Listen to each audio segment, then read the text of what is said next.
My wife asked why I'd been so cold. I told her I was practicing. The coffee mug shattered on the floor.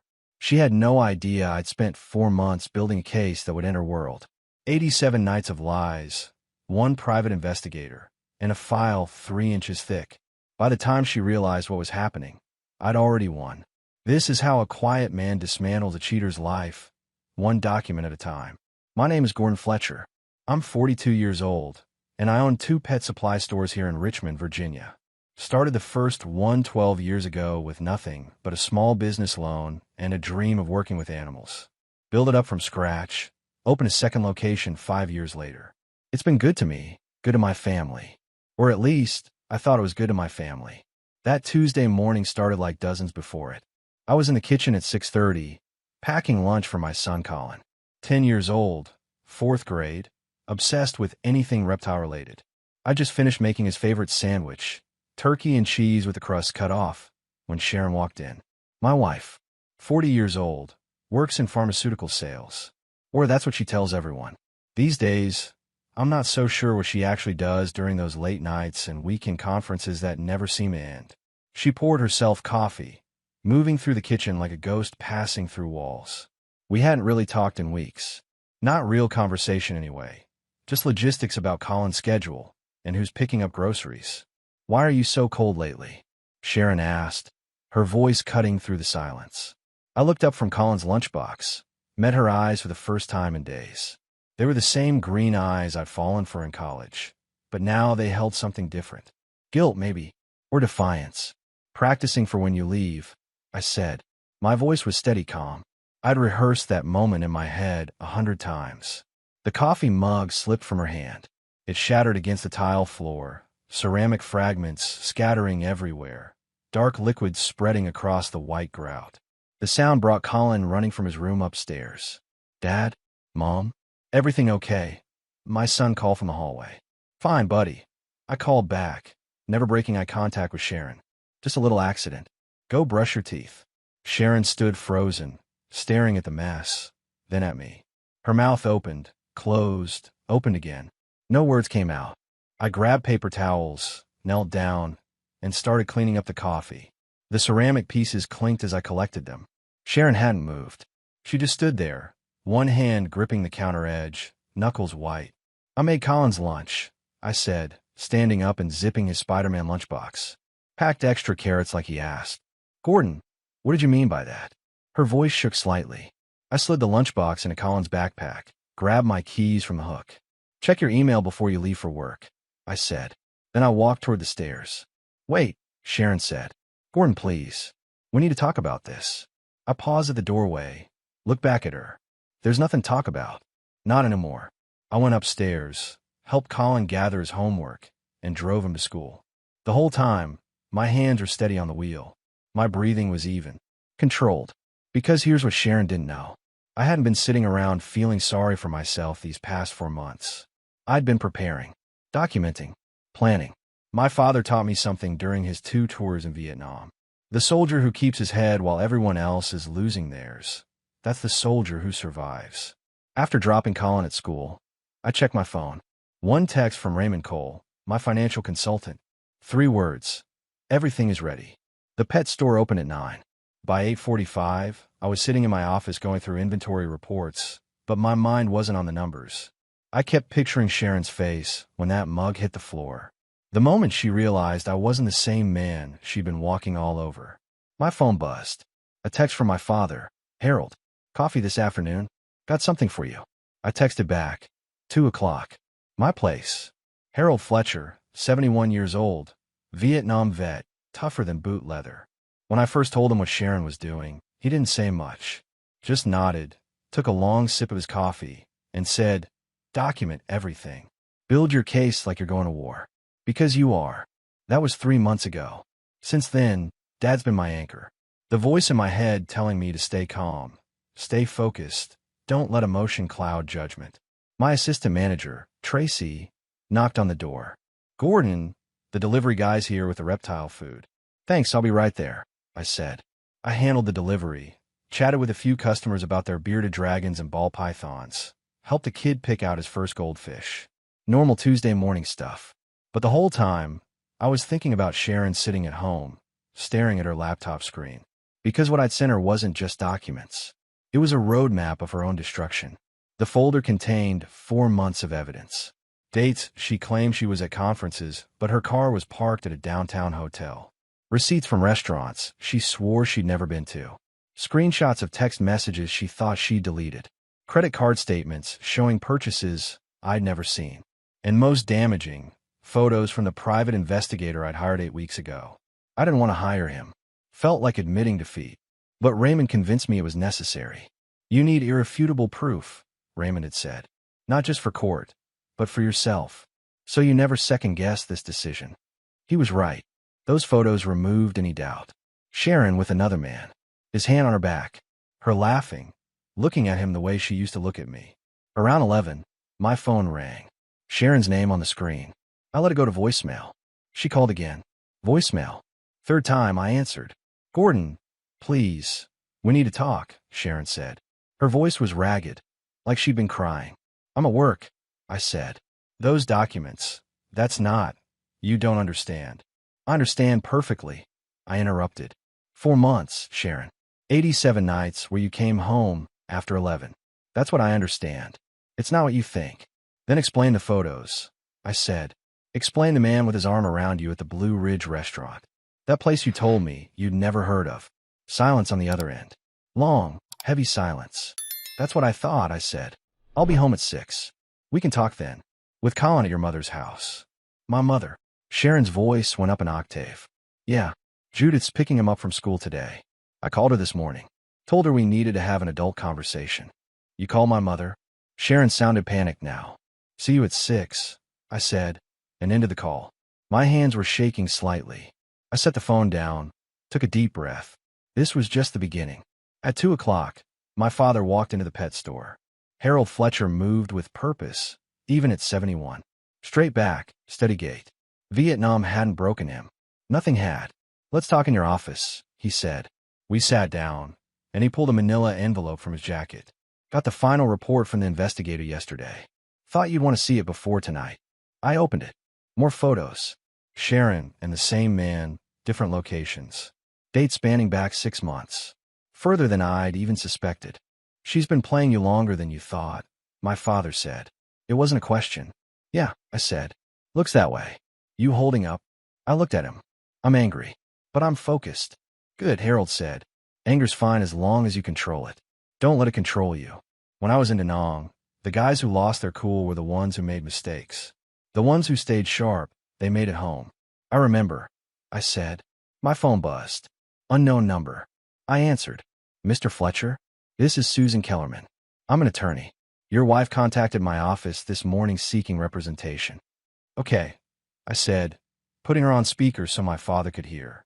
I'm calling as a courtesy to inform you that I've declined to take her case. After reviewing some preliminary information, I believe there's a significant conflict of interest. I exchanged a glance with my father. What kind of conflict? I can't discuss specifics, but I wanted you to know that Mrs. Fletcher called me quite upset. She mentioned something about locked accounts and restricted access to financial information. Is that accurate? Yes, ma'am. My financial consultant restructured our assets 2 months ago. Everything's legal. I see. Well, I'm not representing her, but I felt obligated to call. She seemed somewhat desperate. She also mentioned that your family attorney, Margaret Russo, refused to take her calls this morning. My father smiled slightly. Margaret Russo had been our lawyer for 8 years. She'd helped me set up the business, handled the expansion. 2 weeks ago, I'd retained her for the separation. Thank you for the call, I said. Good luck, Mr. Fletcher, Susan said, and hung up. My father leaned back in his chair. She's running out of options fast. That's the plan, I said. What time's Colin getting picked up? Judith's getting him at 3:30. Taking him for dinner and a movie. Harold raised an eyebrow. You told Judith? No details. Just said Sharon, and I needed to talk privately. Judith thinks it's about marriage counseling. And tonight, Sharon and I have a conversation. I tell her exactly how this is going to go. She can accept it, or we go to court. Either way, I'm done. My father stood up, put a hand on my shoulder. You're doing the right thing. Colin needs a stable home, and you're giving him that. After he left, I sat in my office and thought about tonight. About facing Sharon. About saying out loud all the things I kept buried for months. My phone buzzed. Text from Sharon. Please don't do this. We can fix this. I love you. I stared at the message for a long moment. Then I deleted it without responding. 6 o'clock came faster than I expected. I pulled into the driveway and saw Sharon's car already there. Lights on in the kitchen. She was waiting. I walked in through the garage, set my keys on the counter. Sharon was sitting at the kitchen table, hands wrapped around a cup of tea. Her eyes were red, mascara smudged. She'd been crying. Where's Colin? She asked. With your mother. Movie and dinner. He'll be back around 9. Sharon nodded, looked down at her tea. Gordon, I don't know where to start. Start with the truth, I said. I stayed standing, leaned against the counter. Distance felt important. It's not what you think. Derek and I, we're just friends. The photos, they're out of context. Stop, I said. The word came out harder than I intended. Don't insult me by lying right now. I have 4 months of evidence. Photos, receipts, GPS data, text messages. I know about the hotel rooms. I know about the dinners. I know everything. Her face collapsed. It was a mistake. A stupid, terrible mistake. 87 nights, Sharon. That's not a mistake. That's a choice. You chose him over us. Over Colin. Over everything we built. No, I chose myself, she said, and there was an edge to her voice now. You want to know the truth? I felt invisible. You're always at the store, always focused on the business. When's the last time we went out? When's the last time you looked at me the way you used to? I felt anger rising, but pushed it down. Stay calm. Stay focused. So you had an affair, I said. Instead of talking to me, instead of trying to fix things, you decided to betray our marriage. I was lonely, and I was working to provide for this family. For you. For Colin. Building something that would give us security. Sharon stood up, her voice rising. I needed more than security, Gordon. I needed a husband who was present, and I needed a wife who was faithful, I said. But here we are. The kitchen went silent, except for the hum of the refrigerator. What happens now? Sharon asked quietly.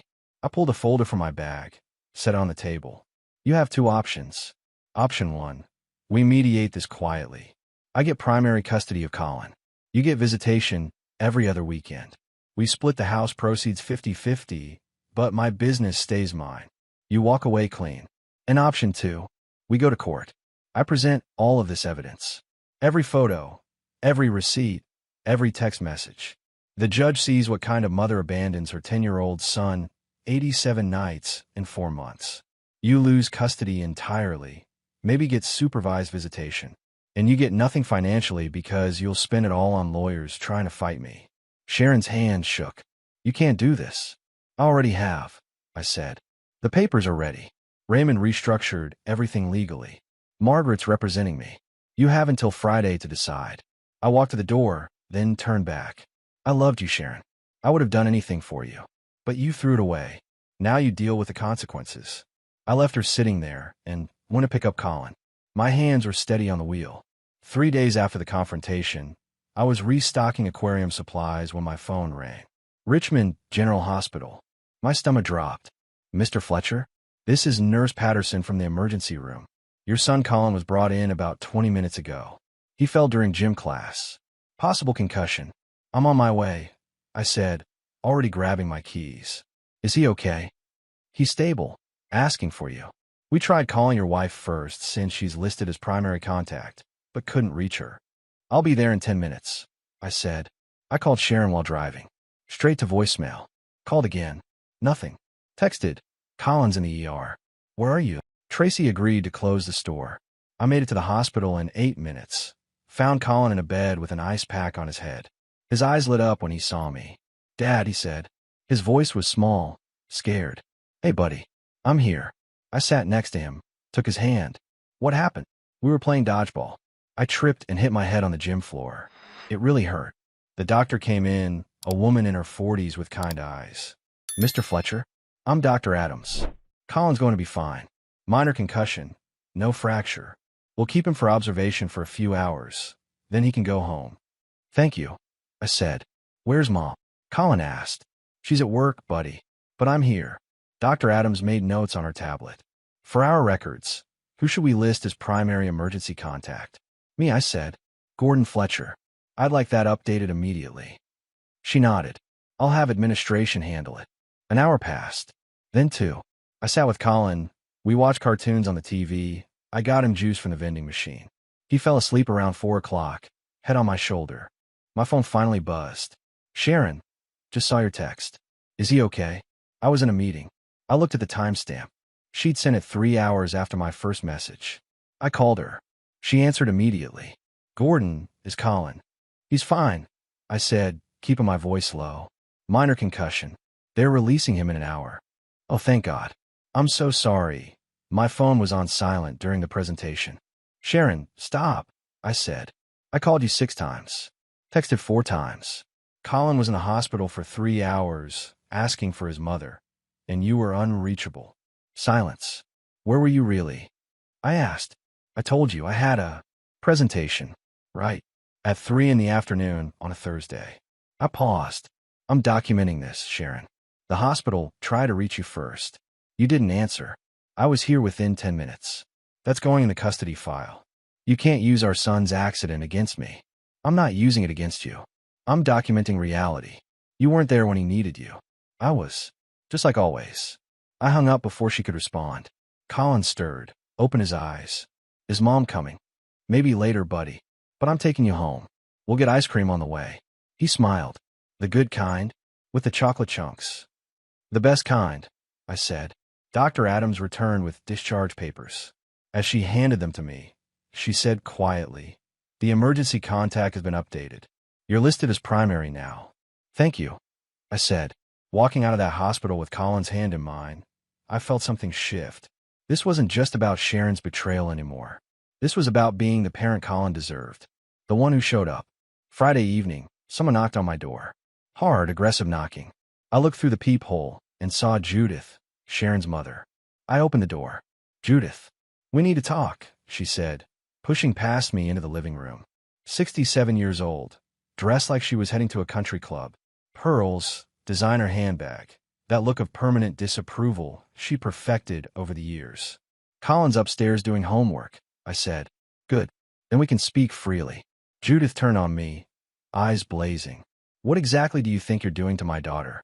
I'm not doing anything to her. She did this to herself. Oh, please. Sharon made a mistake.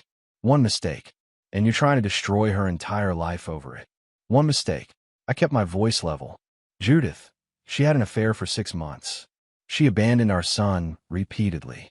That's not a mistake. That's a pattern. You're exaggerating. Sharon works hard. She has a demanding career. She was at a hotel with another man while Colin was in the hospital, I said. I called her 6 times. She didn't answer once.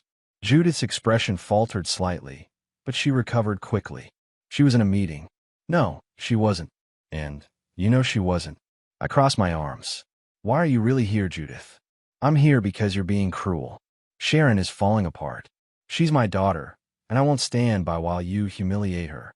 I'm not humiliating her. I'm protecting my son. By taking him away from his mother. Judith's voice rose. You're being vindictive. You're punishing her because your ego is bruised. My ego. I felt anger rising but controlled it. This isn't about my ego. This is about Colin needing a stable home with a parent who actually shows up for him. Sharon loves that boy. Then where was she Tuesday when he fell? Where was she last month during a school play? Where was she for the past 87 nights when she came home after midnight? Judith opened her mouth, closed it. She had no answer. I have documentation, Judith. Photos, dates, times, GPS records. Your daughter made choices, and now she's dealing with the consequences. You're a cold man, Gordon Fletcher, Judith said. I always knew Sharon deserved better than someone who spends his days selling dog food. There it was. The contempt she'd always had for me, barely concealed behind polite smiles at family dinners. Better than a faithful husband who provides for his family. I said, better than a father who's actually present? Yeah, she really traded up with a married guy from her office. Judith's face went red. How dare you? I think you should leave now, I said, walking to the door and opening it. This isn't over, Judith said, grabbing her purse. Sharon has rights. She's going to fight you. Let her fight, I said. I have truth on my side. What does she have? Judith left without another word. I closed the door and leaned against it, taking a deep breath. Colin appeared at the top of the stairs. Was that Grandma? Yeah, buddy. Why was she yelling? Adult stuff. Nothing for you to worry about. I climbed the stairs, ruffled his hair. How's that math homework coming? Almost done. Dad, are you and Mom getting divorced? The question hit me like a punch. I've been dreading this moment. I sat down on the step next to him. Yeah, buddy. We are. But that doesn't change anything about how much we both love you. Colin nodded slowly. Is it because Mom's always gone? Kids see more than we think. It's complicated. But you and me, we're solid. Nothing changes that. He hugged me. Okay, Dad. Later that night, I made a note in my journal. Judith's visit, her threats, her defense of Sharon despite the evidence. Everything documented. Everything recorded. My phone buzzed. Raymond, Sharon's attorney filed a motion for temporary custody. Hearing scheduled for next Thursday. I texted back. Let them come. We're ready. Tuesday morning, I met Raymond Cole at his office downtown. 50 years old, sharp as they come, been handling my finances since I opened the second store. The man who'd helped me build an impenetrable fortress around everything I'd worked for. Sharon tried to access the business accounts yesterday, Raymond said, sliding a printout across his desk. 3 separate attempts. All denied. I studied the paper. She tried the main operating account, the payroll account, even the equipment fund. What did the bank tell her? That those accounts are held in a business trust with you as sole trustee. She has no access, no claim, no authority. Raymond leaned back in his chair. She called me directly after that. Asked me to explain why she couldn't access her money. What did you say? I explained very politely that the business assets were restructured 8 weeks ago in accordance with Virginia law. Everything's legitimate. Everything's documented. She didn't take it well. I bet she didn't. Raymond pulled out another folder. Here's where it gets interesting. Sharon's attorney, that guy she finally found, sent me a formal request yesterday. Wants complete financial disclosure within 48 hours. Give it to him, I said. Every document, every statement, every receipt.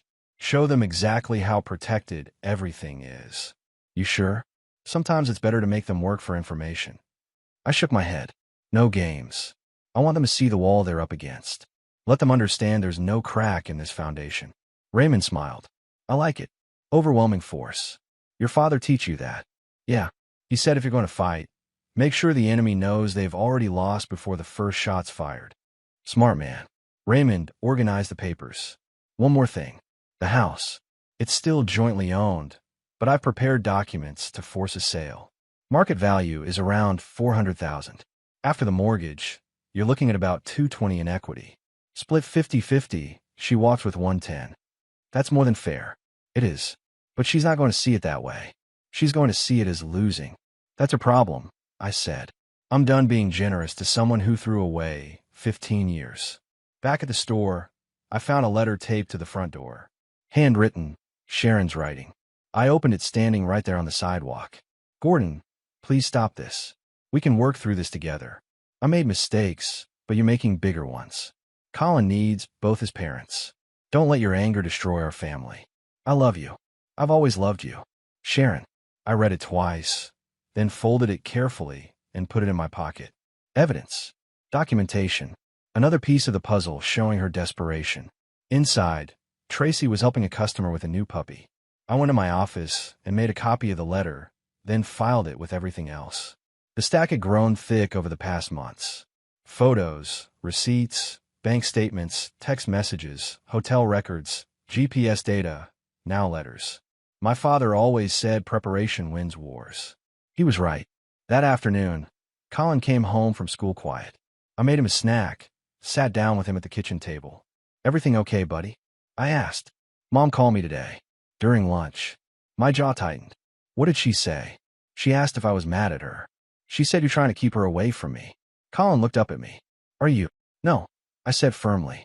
Your mom made some choices that hurt our family. I'm making sure you're taken care of. That's different. She was crying. Colin said softly. She said she misses me. I know this is hard, and I'm sorry you're caught in the middle. But Colin, I need you to understand something. Your mom loves you. I don't doubt that. But love means showing up. Being there. Not just saying the words. Colin nodded slowly. Like you do. Like I try to do, I said. Every single day. That night, I recorded the conversation in my journal. Sharon contacting Colin directly, trying to manipulate him emotionally. Another line crossed. Another piece of evidence. My phone buzzed. Margaret Russo, my attorney. Hearing is Thursday at 10. Be prepared for Sharon to paint herself as the victim. Stay calm. Let the evidence speak. I texted back. I'll be ready. Wednesday evening. Sharon showed up unannounced. I heard her car in the driveway.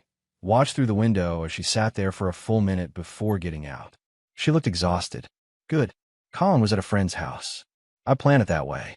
Knew she'd eventually come. I opened the door before she could knock. Sharon, can I come in? Her voice was small, defeated. 5 minutes, I said, stepping aside. We stood in the living room. I didn't offer her a seat. Didn't offer anything. My phone was in my pocket, recording.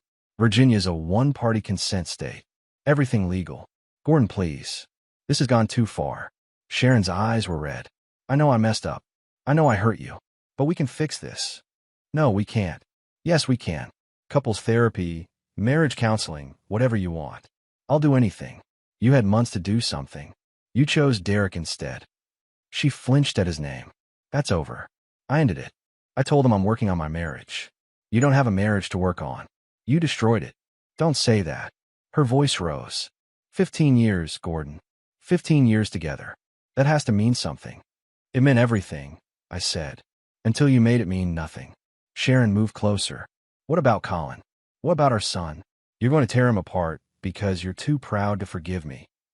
I'm protecting him from a mother who abandons him, I said. Who wasn't there when he was in the hospital? Who missed his school events? Who chose a stranger over her own family? I made mistakes. You made choices, Sharon. Every single time you drove to that hotel, that was a choice. Every time you lied to me, that was a choice. Every time you ignored Colin's calls because you were with Derek, that was a choice. She was crying now, but I felt nothing. No sympathy, no guilt. Just cold resolve. I'm begging you, she said. Don't take my son from me. I'm not taking him. You gave him up when you decided your affair was more important than being his mother. That's not fair. Life isn't fair, I said. But consequences are real. You're learning that now. Sharon wiped her eyes. My lawyer says we can win in court. That judges favor mothers. Your lawyer's wrong. Judges favor the parent who's actually present. The one with documentation. The one who shows up. I pulled out my phone, stopped the recording. Like I'm doing right now. Documenting everything. Her face went white. You recorded this. Every word. Legal in Virginia. Just like I've recorded everything else. You're insane. I'm prepared, I said. There's a difference. Now your 5 minutes are up. Leave. She stared at me like she was seeing a stranger. Maybe she was. The man she'd married wouldn't have done this. But that man died the night I found out about Derek. I'll see you in court, Sharon said. Looking forward to it, I replied. After she left, I sent the recording to Margaret with a timestamp and notes. Sharon's admission that the affair happened, her attempt to manipulate me with Colin, her lawyer's overconfidence. My father called 10 minutes later. How you holding up? Solid. Sharon just left. I recorded everything. She make any threats? Said her lawyer thinks they can win. That judges favor mothers. Harold laughed. Her lawyer's an idiot. You got a file 3 inches thick. What does she have? Excuses and tears. That's what I told her. Good. Stay strong. Tomorrow's the hearing. Wear your best suit.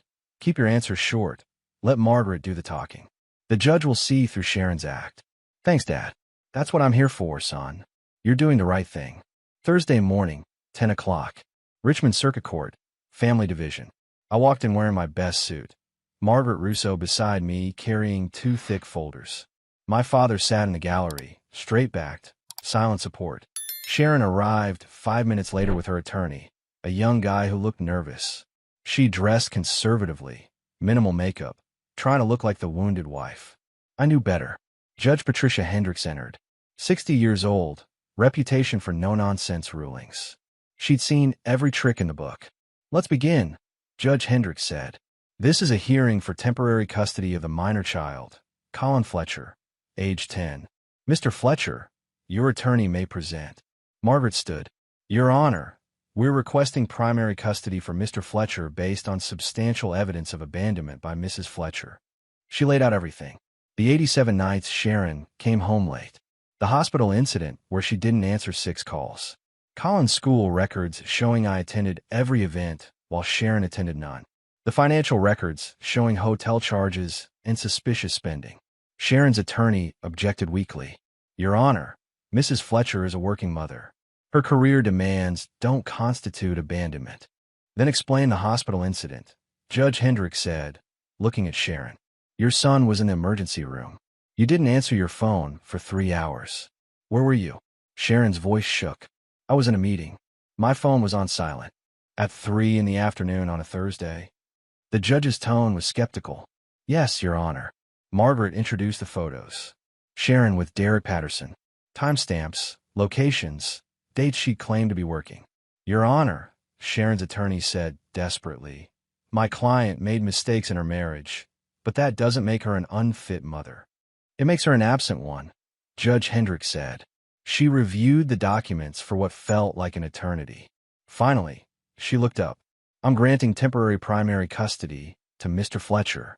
Mrs. Fletcher will have supervised visitation every other weekend, pending full custody hearing in 3 months. Mr. Fletcher will remain in the family home. The house will be sold, proceeds split equally. Mrs. Fletcher has 30 days to secure alternative housing. Sharon collapsed in her chair, sobbing. I felt nothing, just relief. Outside the courthouse, my father hugged me. You did it, son. We did it, I said. Couldn't have done this without you. That evening, I told Colin. He took it quietly, nodded. So I stay with you. Yeah, buddy. You stay with me. Okay, he said. Then, softer. That's good. 9 months after that courtroom, life had settled into a new rhythm. The pet stores were thriving. I'd hired 2 new managers, giving me more time with Colin. Time I should have always had. Colin and I stood outside the new house. Smaller than the old one, but it was ours. 3 bedrooms, a yard where we'd built a treehouse together last month. Fresh start. Dad, can I paint my room blue? Colin asked. Any color you want, buddy, I said. Sharon had visitation every other weekend, supervised for the first 4 months, then unsupervised after she completed parenting classes. She'd moved to an apartment across town, started therapy. Some weekends Colin came back saying it was okay. Others, he was quiet. I never pushed. The divorce was finalized last month. Clean split, just like I planned. Sharon got her half of the house proceeds. Nothing more. The businesses stayed mine. Derek Patterson transferred to another state. His wife divorced him. Karma works. My father came over every Sunday for dinner. Him, me, and Colin. 3 generations of Fletcher men. Harold taught Colin to fish, taught him the same lessons he taught me. Patience, preparation, strength. You think Mom's happy? Colin asked one night before bed. I hope so. I said honestly. She's trying. That's what matters. Are you happy, Dad? I thought about it. Yeah, buddy. I am. We're building something good here. Just you and me. He hugged me tight. I love you, Dad. Love you too, Colin. Later, sitting on the porch, I thought about that morning Sharon dropped the coffee cup. The moment everything changed. I didn't regret it. Not 1 second. Sometimes the strongest thing you can do is walk away from what's broken and build something new. My phone buzzed. Text from Raymond. Store 2 hit record sales this month. You're doing great. I smiled. Yeah, we were doing great. Colin called from inside. Dad, can we watch a movie? Be right there. I called back. I walked inside, closed the door on the past, and focused on what mattered. The future. My son. Our life. We were going to be just fine.